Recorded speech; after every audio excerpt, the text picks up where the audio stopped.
Сәлем, менің құрметті оқырмандарым. Бүгін біз осындай кәдіден жасалынған құймақтарды жасаймыз. Ол үшін бізге кәді, 2 жұмыртқа, 1 стакан сүт пен ұн, 2 ас қасық сұйық май, шым тұз, ас содасы және сырке суы қажет болады. Ең алдымен кәді мен жұмыртқаларымызды салқын сумен жуып аламыз.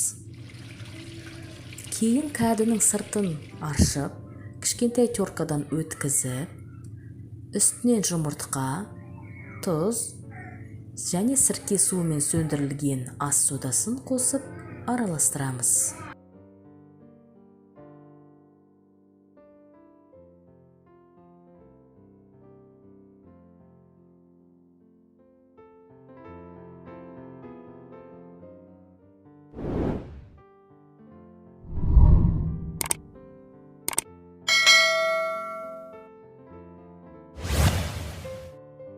Кейін сүт, сұйық май және електен өткізілген ұнымызды қосып араластырамыз.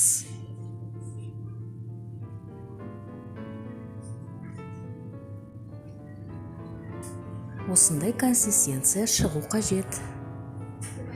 Табамызды қыздырып, үстінен май қосып, қамырымызды құямыз.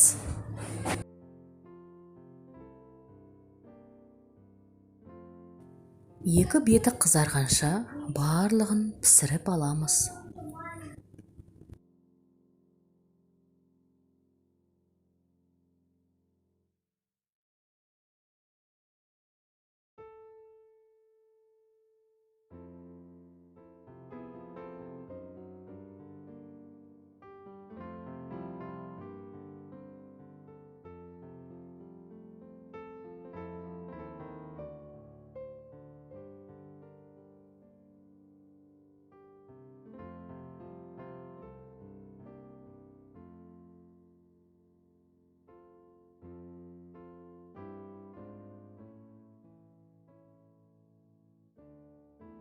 Біздің құймақтарымыз дайын болды.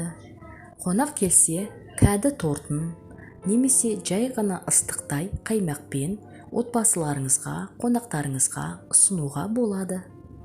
Ас болсын.